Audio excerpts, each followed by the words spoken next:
Viewers, welcome to TJMS Tamil channel. ரொம்பவே பரபரப்பாக போயிட்டுருக்க மகாநதி சீரியலுக்கான அப்கமிங் எபிசோடில் எந்த மாதிரியான விஷயங்கள்லாம் வரப்போகுது அப்படின்றத பார்க்கலாம் வாங்க. வந்து சொன்னதுக்கப்புறமா எல்லா விஷயத்தையும் வந்து தெரிஞ்சுக்கிறாங்க நம்ம கங்கா. அதுக்கப்புறம் ரொம்பவே வந்து இதுவாக ஃபீல் பண்ணிட்டு இருக்காங்க, அழவும் செய்கிறாங்க. ரெண்டு பேரும் மாலை மாற்றிக்கிட்டு அதுக்கப்புறம் என்னென்ன சடங்கு சம்பிரதாயம்லாம் நடக்கணுமோ எல்லாமே வந்து நல்லபடியாக வந்து நடக்குது. அதுக்கப்புறம் நலங்கும் வைக்க ஆரம்பிக்கிறாங்க. ரெண்டு பேருக்குமே இருக்கிற ஃபங்க்ஷனை பார்த்து ரொம்பவே சந்தோஷப்படுறாங்க. சாரதம்மா, காவேரி, விஜய், அதுக்கப்புறம் நிவின் எல்லாருமே. ஃபங்க்ஷன் எல்லாம் நல்லபடியாக முடியுது. அதுக்கப்புறமா பார்த்தீங்கன்னா கங்கா அமைதியாக உட்காந்துட்டு இருக்காங்க. என்னடி அமைதியாக உட்காந்துட்டு இருக்க, இப்போவாவது புரியுதா என் புள்ளைய பற்றி? கல்யாணம் பண்ணிக்க நீ கொடுத்து வச்சிருக்கணும்டி அப்படின்னு சொல்லிட்டு என்ன பண்ணுறாங்க, குமரனோட அம்மா வந்து பேச ஆரம்பிக்கிறாங்க. அம்மா எல்லா பிரச்சனையும் முடிஞ்சிச்சுமா, திரும்ப எதுக்காக இப்போ நீங்கள் தேவையில்லாமல் பேசிகிட்டு இருக்கீங்க அப்படின்னு சொல்லிட்டு குமரன் கேட்க, ஆமாண்டா நான் பேசுகிறது மட்டும்தான் உனக்கு பிரச்சனையாக தெரியும்ல, உன் பொண்டாட்டி கொஞ்ச நேரத்துக்கு முன்னாடி எப்படிலாம் பேசினா அதெல்லாம் உனக்கு வந்து கண்ணுக்கு தெரியவே தெரியாதுல்ல அப்படின்ற மாதிரி வந்து பேச ஆரம்பிக்கிறாங்க. அம்மா கங்கா சைடில் எந்த தப்புமே இல்லைம்மா, அவளோட சைட்லேருந்து நம்ம நியாயப்படுத்தும் போது அவள் ஆசைப்படுறது கரெக்டு தானம்மா. என்னம்மா பெருசாக ஆசைப்பட்டா, சீமந்தத்துக்கு 4 நாள் முன்னாடி வரைக்கும் நான் அவள் கூட இல்லவே இல்லை, கூட சேர்ந்து என்னன்னு சொல்லிட்டு ஒரு வார்த்தை கூட நான் பேசுனதே கிடையாது. அதுதாம்மா அவளுக்கு ரொம்ப வருத்தமாயிடுச்சு. இப்போ பக்கத்தில் இல்லாததுனால அவளுக்கு என்ன தோணுச்சுன்னா, எதையும் எடுத்து மாமா எனக்காக பண்ணலை அப்படின்ற மாதிரி யோசிக்க ஆரம்பிச்சிட்டா. அதனால தான் இவ்வளோ கோவத்தையும் வந்து வெளிப்படுத்திட்டாமா அப்படின்னு சொல்லிட்டு கங்காவை விட்டு கொடுக்காத மாதிரி குமரன் பேசுகிறத பார்த்து கங்காவுக்கு ஒன்றுமே புரியல. இன்னும் நீ விட்டு கொடுக்காமலே பேசிட்டுடா, அவள் ஒரு வார்த்தையாவது பேசுகிறாளா பாரு அப்படின்னு சொல்லிட்டு சாந்தி வந்து பேச ஆரம்பிக்கிறாங்க. இங்கே ஒரு வார்த்தையாவது என்கிட்ட நீங்கள் சொல்லியிருந்துருக்கலாம்ல அப்படின்னு சொல்லிட்டு கங்கா கேட்க ஆரம்பிக்கிறாங்க. நான் சொல்லியிருந்தா உனக்கு சர்ப்ரைஸாக இருந்திருக்காதுல்ல கங்கா, அதனால தான். அது மட்டும் இல்லாமல் உனக்கு சர்ப்ரைஸாக நான் வாங்கி கொடுக்கணும். இந்த விஷயத்தை பற்றி உங்ககிட்ட சொன்னால் மட்டும் நீ என்ன சொல்லுவேன்? அதுக்காகங்க நீங்கள் இவ்வளோ கஷ்டப்பட்டு இந்த வேலையை வந்து எடுத்து செய்யணுமா அப்படின்னு சொல்லிட்டு கேட்டிருந்துருப்பா கங்கா. அதனால தான் நான் உங்ககிட்ட சொல்லலை அப்படின்னு சொல்லிட்டு குமரன் சொல்கிறாரு. இன்னொரு பக்கம் நம்ம காவேரியும் வந்து சொல்லிட்டு இருக்காங்க. ஆமாக்கா, மாமா எந்த அளவுக்கு கஷ்டப்பட்டார் எனக்கு தாங்க தெரியும். நானும் ஃபஸ்ட்டு நீ பேசும்போது நீ வந்து கஷ்டப்படும் போது கண்டிப்பாக மாமா மேலே தான் தப்பு இருக்கும் அப்படின்ற கோவத்தில் தான்க்கா நானும் இருந்தேன். ஆனால் இவர்கிட்ட நான் பேசிகிட்டே வந்தேன் இதை பற்றி தான். அதுக்கப்புறம் வந்து அங்கே கடைக்கு தான் கூட்டிகிட்டு போனார். அங்கே போய் பார்த்த பிறகு தான் தெரியுது மாமா எந்த அளவுக்கு கஷ்டப்பட்டுட்டு இருந்தார். ராத்திரி பகல்னு பாராமல் அவ்வளோ துணிகளையும் வந்து தூக்கம் இல்லாமல் தச்சு கொடுத்து அதுக்கப்புறமா உனக்காக தாங்க எல்லாமே பண்ணியிருக்காரு மாமா. இனிமேலாவது மாமா புரிஞ்சுக்கிட்டு சந்தோஷமாக வாழ பாருக்கா, மாமா கூட தேவையில்லாமல் மாமா கிட்ட சண்டைலாம் போடாதக்கா அப்படின்ற மாதிரி வந்து காவேரி பேசிகிட்டு இருக்காங்க. இன்னொரு பக்கம் நம்ம சாரதாம்மா வந்து சொல்கிறாங்க, புரியுதா கங்கா இப்போவாவது தம்பியை பற்றி? அவரை பற்றி ஏதேதோ பேசிகிட்டு இருக்கா, ஆனால் தம்பி எல்லாமே உனக்காக மட்டும்தாண்டி யோசிக்குது, அதை இனிமேலாவது புரிஞ்சுக்கோடி அப்படின்னு சொல்லிட்டு சாரதாம்மாவும் அட்வைஸ் பண்ணுறாங்க. அதுக்கு நம்ம சாந்தி என்ன பேச முடியுமோ அவங்களும் வந்து பேச ஆரம்பிக்கிறாங்க. சரி விடு சாந்தி, இப்போ எதுக்கு நீ தேவையில்லாமல் பேசிகிட்டு இருக்கா, அதான் வந்து எல்லாம் சரியாயிடுச்சுல்ல, இனிமேல் எதுக்கு தேவையில்லாமல் சண்டை போடுற மாதிரி வந்து பேசிகிட்டு இருக்கா அப்படின்ற மாதிரி பாட்டிமா தடுக்கிறாங்க. முடிஞ்ச கையோட எல்லாருமே வந்து ஃபோட்டோஸ்லாம் எடுத்துக்கிறாங்க.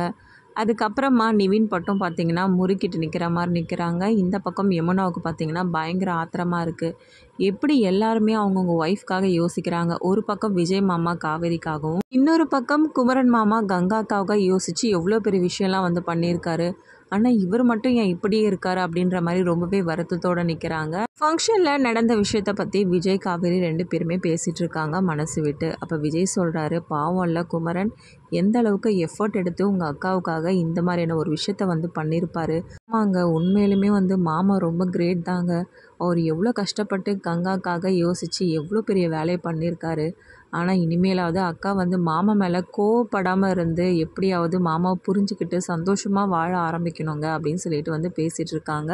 எவ்வளோ கோவம் வருது உங்கள் அக்காவுக்கு அப்படின்னு சொல்லிட்டு விஜய் கேட்க, பின்ன வராதா பின்ன, அவளோட சைட்லேருந்து யோசிக்கும் போது 4 நாளாக மாமா கூடவே இல்லைல்லங்க.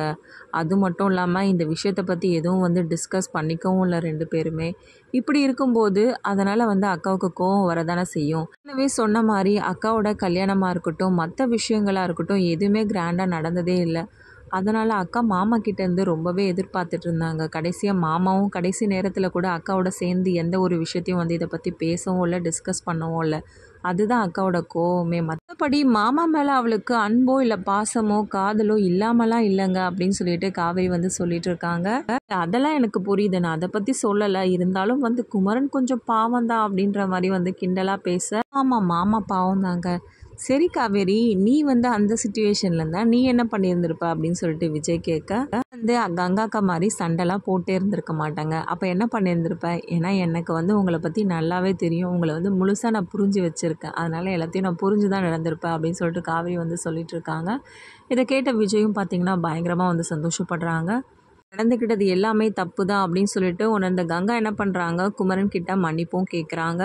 அதுக்கப்புறமா குமரனை பார்த்த கங்கா, நான் ரொம்ப சந்தோஷப்பட்டேங்க அப்படின்னு சொல்லிட்டு சொல்கிறாங்க. நீ சந்தோஷமாக இருந்தல கங்கா, அதுதான் எனக்கும் வேணும் அப்படின்னு சொல்லிட்டு குமரன் வந்து பேசிகிட்டு இருக்க தருணத்தில், நான் எந்த விஷயத்துக்காக தெரியுமா சந்தோஷமாக இருந்தேன், சரி விஜய் இருக்கிற தருணத்தில் எனக்காக நீங்கள் ஒட்டியானம் வாங்கிட்டு வந்து கொடுத்தீங்களா, அது எனக்கு எவ்வளோ பெரிய சந்தோஷம் தெரியுமா, உங்கள் மூஞ்சில் கரிய பூசினா மாதிரி இருந்துச்சு அப்படின்னு சொல்லிட்டு கங்காவும் வந்து சொல்லிட்டு இருக்காங்க. என்ன கங்கா நீ ஏன் இதை மாதிரி பேசிகிட்டு இருக்க?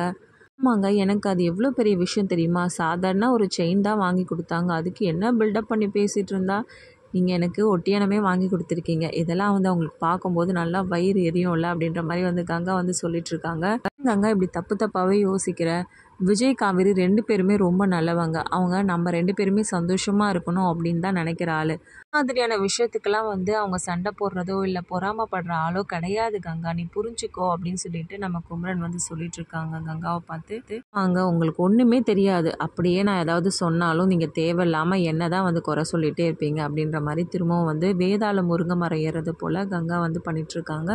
ஒரு விஷயம் சொல்லணுங்க கங்கா, அன்றைக்கி நான் அவ்வளோ தூரம் கஷ்டப்படும் போது என் கூட யார் தெரியுமா இருந்தாங்க ரொம்ப நேரமாக, விஜய் அதுக்கப்புறம் நிவின் 2 பேருமே தான் கடையில் இருந்துக்கிட்டு எனக்கு தேவையானதெல்லாம் வாங்கி கொடுத்துக்கிட்டு, அதுக்கப்புறம் ஸ்நாக்ஸ்லாம் வாங்கிட்டு வந்து கொடுத்துட்டு இருந்தாங்க வேலை செய்கிற ஆட்களுக்கெல்லாம், இவ்வளவும் பண்ணாங்க நமக்காக தான், அதை ஏன் நீ யோசிக்கவே மாட்டேறாங்க அப்படின்ற மாதிரி வந்து கேட்டுட்ருக்காங்க. எல்லாத்தையும் கேட்ட கங்கா யோசிக்க ஆரம்பிக்கிறாங்க. இதுக்கப்புறமாவது கங்கா எல்லாத்தையும் புரிஞ்சுக்கிட்டு விஜய் காவேரி இவங்க 2 பேர்கிட்டையும் வந்து சந்தோஷமாக பேச ஆரம்பிக்கிறாங்களா, திரும்பவும் 2 பேர் மேலேயும் கோவமாக தான் பேச ஆரம்பிக்கிறாங்களா, இது எல்லாமே தெரிஞ்சுக்கலாம். அதுக்கு மறக்காம நம்ம சேனல் வந்து சப்ஸ்கிரைப் பண்ணிக்கோங்க, கூடவே இருக்க அந்த பெல் ஐக்கனும் கிளிக் பண்ணிடுங்க, அப்போ தான் நான் போட அடுத்தடுத்த வீடியோஸ் உங்களுக்கு நோட்டிஃபிகேஷனில் வரும்.